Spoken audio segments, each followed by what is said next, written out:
guys are using the Power Suggest Pro, that's a good opportunity for us to drop the link at them if you want to grab that. Can do. Semanticmastery.com/Power Suggest. He asks, when using Power Suggest Pro, are you creating content from those keywords? Are you using those phrases for linking purposes? I mean, in some cases you have so many different phrases, I'm not exactly sure what you are doing with those phrases. The one that you did for the case study is a good example. I have a transmission client, and he is only local. I am not even sure what to use what to use in the keyword suggestion tool. Okay, well, you know what? We've got a little bit of time. Let's go ahead and pull that up, and I will do a quick demonstration of it. This is my favorite keyword tool of all time, guys. Like I said, go to semanticmastery.com/Power Suggest if you want to check it out. It's dirt cheap. It's a one-time fee. It kicks ass. It's my favorite keyword tool probably of all time. And I've actually used keyword tools, guys, no kidding, that cost hundreds of dollars per month to use. And this is still probably my favorite. It's quick and it's easy. And so Steve Madigan's asking specifically about transmission repair. So I don't know what city you're in, Steve, so I'm just going to say, I'm just going to pick one in Virginia. So I'm going to say transmissions Richmond, VA, and see what happens. Okay, and I've got it set for YouTube. Right now, guys, Power Suggest is a great tool for finding Google suggested keyword phrases, which in my opinion are the best phrases to target for SEO campaigns, because in order for them to show up and suggest, they have to be searched organically by real humans. Okay, it's not, if you use the keyword planner, Google's AdWords keyword planner, that is not an SEO tool, guys. It is not an SEO keyword tool. It is an AdWords keyword tool. So although it does give you some metrics and things like that, it's not the best way to find keywords for SEO purposes.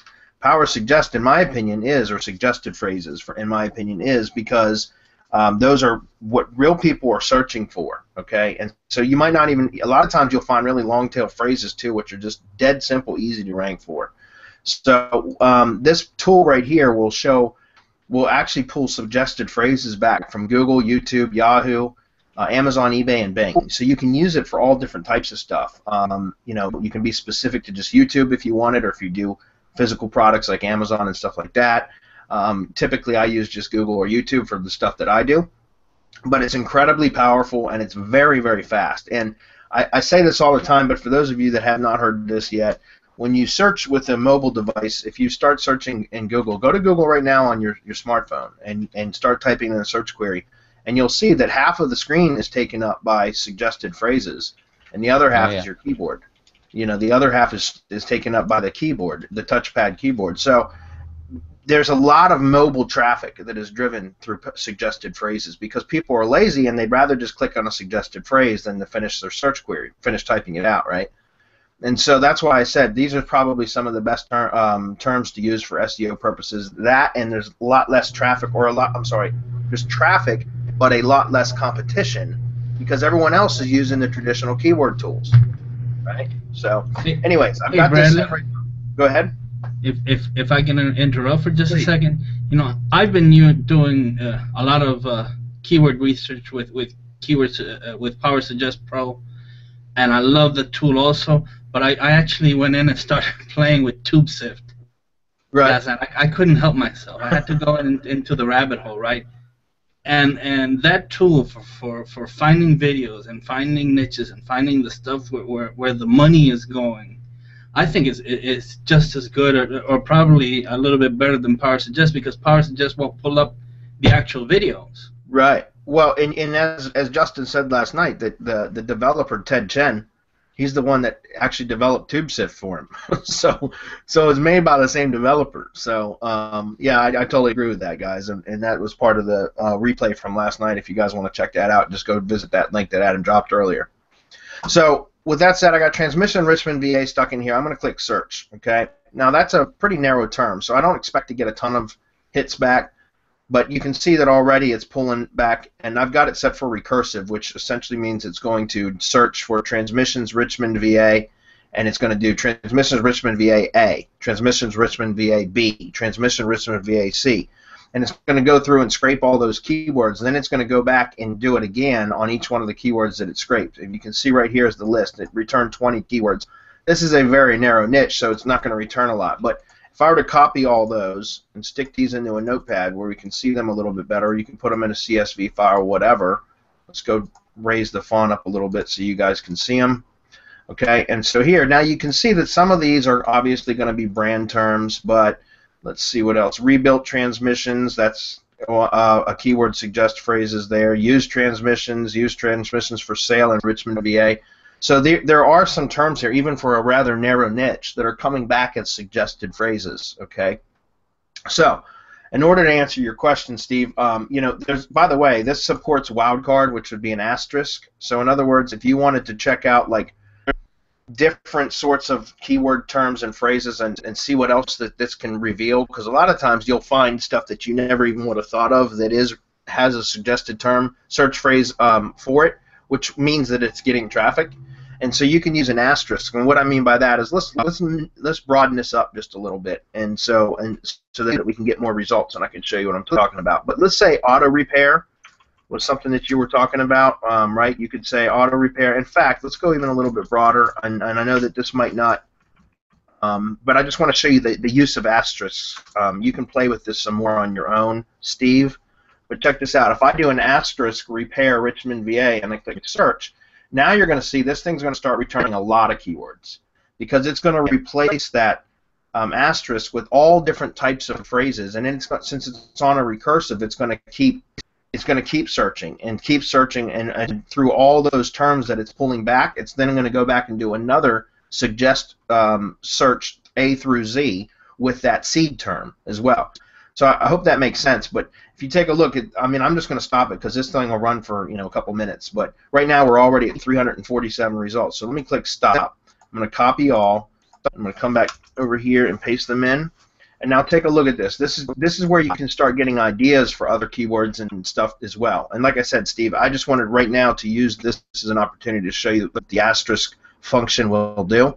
But you can see now, look at these. Like Mercedes repair Richmond, mobile auto repair Richmond, neon light repair Richmond. Guys, neon light repair, that's pretty crazy. That's a very narrow niche, right? But that's coming up as a suggested phrase, which means there's organic traffic there, guys. Nice. That's pretty cool. That's something I would have never even thought of. Neon light repair. That could be one of those niches, guys, that you do a video on, or slap up a Weebly site or a quick WordPress site or something, and rank for it like probably with little to no work at all, and end up having something that could generate some traffic. You could rent that out, even if it was for cheap, right? You could lease it to somebody, a neon light repairman or an electrician or whatever. You know what I mean? So outboard motor repair Richmond, VA, oven repair Richmond, PS3 repair Richmond. I'm just saying, you can see very quickly how this can give you a hell of a lot of ideas by using the asterisk. And that was just in one place. You can put the asterisk somewhere else. For example, you could put it here in that spot instead of in the beginning. So now it's repair asterisk Richmond, VA, right? Click search and watch. See, all of a sudden it's going to start coming back with even more stuff. You see?